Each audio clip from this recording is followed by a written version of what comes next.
All right, guys, this is video 2 of the Algebra 2 Pre-Calc 8.2 section on ellipses. So what I did is I actually created an ellipse for you. Hopefully you drew that down. Even if you color coordinated it, awesome. I think it's easier to understand those things, but I'm going to use the very same variables for all the things I had before in this one, okay? I'm also going to give you, I have like that cheat sheet. Here's my cheat sheet. I'll show you how I do it. It's not really a big deal. On this one, I don't really even use it. The only thing I had to know was that Pythagorean, it should be a relation, not an identity. We're going to have an identity later. All right. So we actually could have an ellipse look like this, or I could have, I'm going to shove this down here a little bit. I could have an ellipse look like that. It could be taller, or it could be wider. Okay. And the reason I want to do both of these is because that's the two ways that we could graph these. Okay. It looks horrible, but that's okay.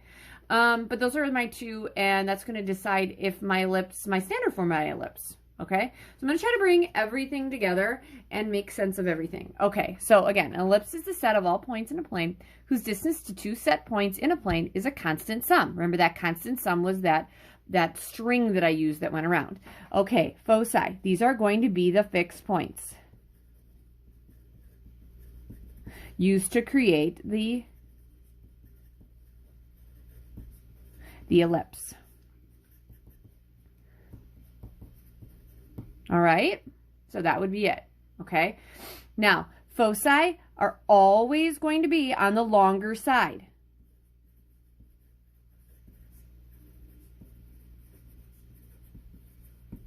So, there could be a foci here, there's going to be a foci here. There could be a foci here, there could be a foci there, okay? In this one, it would be, I'm trying not to get this to be too congested in here because I used coordinates before. I think I'm just going to say, okay, this is a focus, and that's a focus. A focus has a length of c long.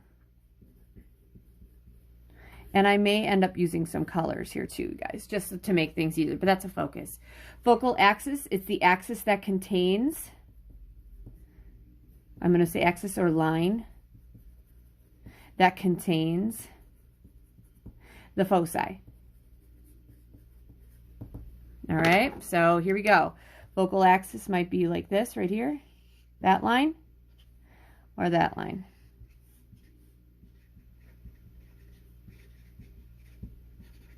Now, both of those are what we call the focal axis. Okay, the center. All right, now I know I'm getting ahead of myself because we did talk about major and minor axis. I'm going to actually define the center. Sorry, I rewrote the center. The center is going to be the intersection of the major and the minor axis.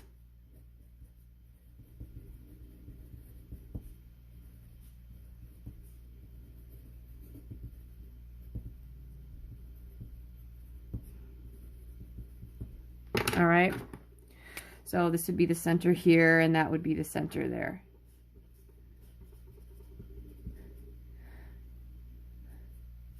There.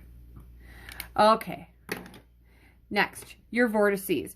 Vertices are going to be the endpoints. These are going to be the points where the ellipse intersects the focal axis. So these are the points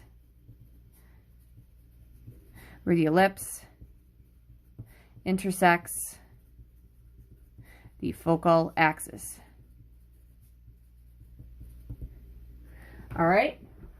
So here we go. There and there, there and there. So, got your vertices.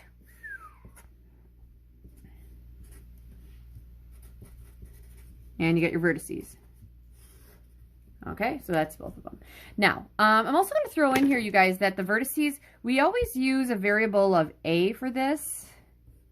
The center, here it's 0, 0, but it's the same as before. It's going to be HK. Focal axis, I don't really worry about that. Foci are always using a C with them. Okay, I did that in the first video, right? I used those. Okay, so major axis. The major axis is going to be the line segment that whose endpoints are the vertices. We're going to do that. So this is the line segment. whose endpoints are the vertices.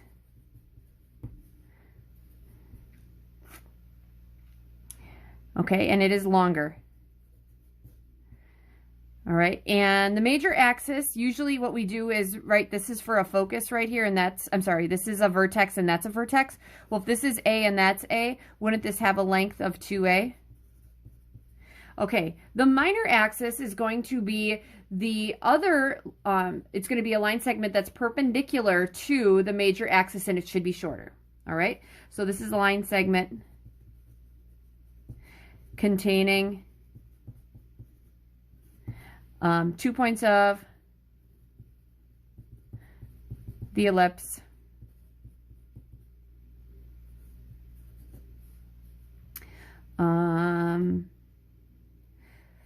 that intersects the center and focal axis at 90 degrees. It has to be, this is going to be 90 degrees all the time. All right, so that's that. Okay, the minor axis, this would be a B in length, right? Because we said that those would be B. So wouldn't the minor axis be 2B? That's the length. Okay, that brings me to my next sheet. All right, and I'm going to try to have this so we can do this. Do we see it? Not really. All right, so I'm going to define it. I'll flip it back and forth. Next is the semi-major axis. So this is the major axis. There's the major axis. The semi is going to be half of it, okay? So the semi-major axis is half the length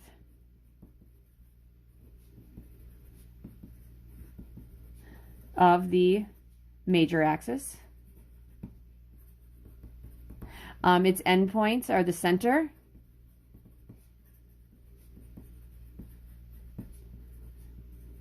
and a vertex, and it has a length of what? Just A, right? Because that was 2A on the other one. Yeah, this one was A. Okay. And the semi-minor axis, this is going to be half the minor axis.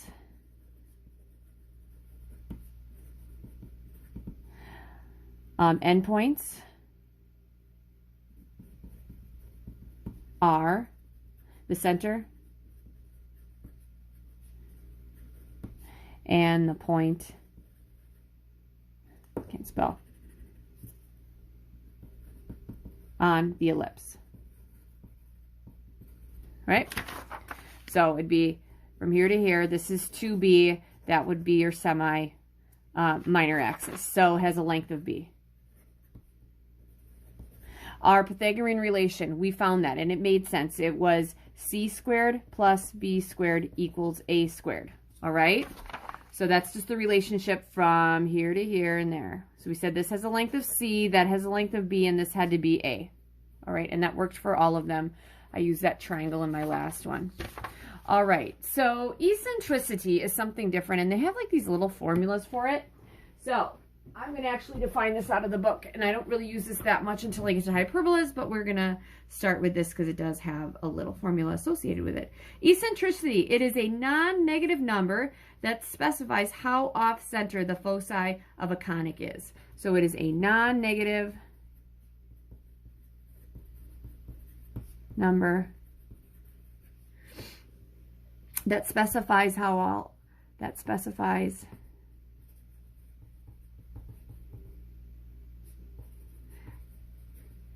far off center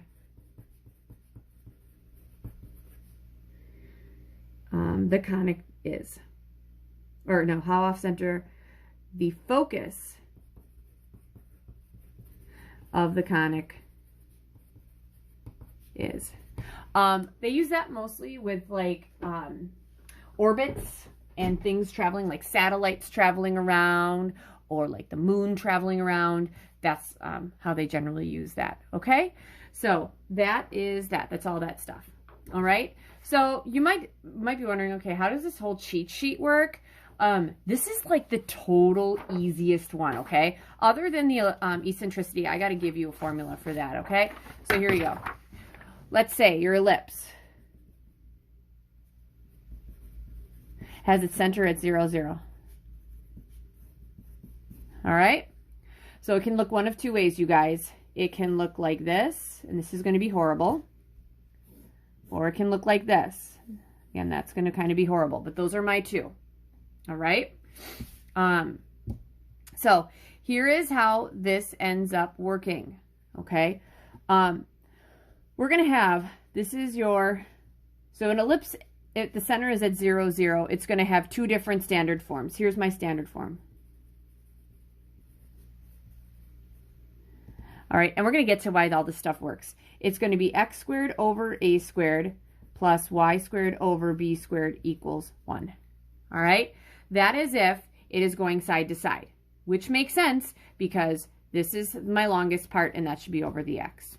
All right, that means that this guy would be y squared over a squared plus x squared over b squared equals 1. All right, and that'll make sense in just a bit. All this other stuff, that's really what I'm going for. So I want to figure out what the focal axis is, all right, what the foci are, what the vertices are, the semi-major axis, semi-minor axis, the Pythagorean relation, and then what the eccentricity is, how you find that. Good, you can see all that. Okay, the focal axis here. So this is going to be like the same thing going across, okay? Focal axis here, focal axis, these would be my foci, right? All right, so the focal axis would be the x-axis. This guy, focus would be here and here. This would be the y-axis. All right, so your foci come next. Foci here, we said they had values of c, right? So wouldn't this be at like negative c0? And this would be at positive c0. So they're just going to say this is plus or minus c0. Now, if this would be, that would be like 0, negative c, and this would be 0, positive c. So wouldn't we define this as 0 and then plus or minus c? Those are my foci. Vertices, kind of the same thing. We said this would have to be a and that would have to be a. So it's a0, or negative a0, I'm sorry. So wouldn't your vertices be at plus or minus a0? And here my a would be up here and my a would be up there or down there. So this would be 0, a, and this would be, I know it's hard to see, 0, negative a. So this would be 0 plus or minus a. So hopefully those are all making sense. This guy might not, but it's going to next video, swear. All right, next thing, semi-major axis. Semi-major axis here would have to be, semi-major, isn't it going from here to here? Isn't that a? Semi-major, isn't it going from here to here? That is the length of a. Semi-minor, wouldn't this be, what, B0? I'm sorry, 0B, and this would be 0, negative B. So my semi would be at B. And same thing here, because this would be at B0, and this would be at negative B0. So that length would just be B. So that doesn't change. The Pythagorean relation, all right, guys, it doesn't matter. I'm going to get this out from the last one. It's kind of hard to see because it's really big. But would it not make sense? This is b squared plus c squared equals a squared if I flip this around. And wouldn't this be this would be my, I'm looking at this. This is c squared. So when c squared plus b squared equals a squared, it doesn't matter if the ellipse is going like this or like that. It's still the same. So that's a big thing. C squared plus b squared equals a squared, and then c squared plus b squared equals a squared. And that should make sense because the a should be the biggest, because a definitely has to be bigger than b, and it's definitely bigger than c.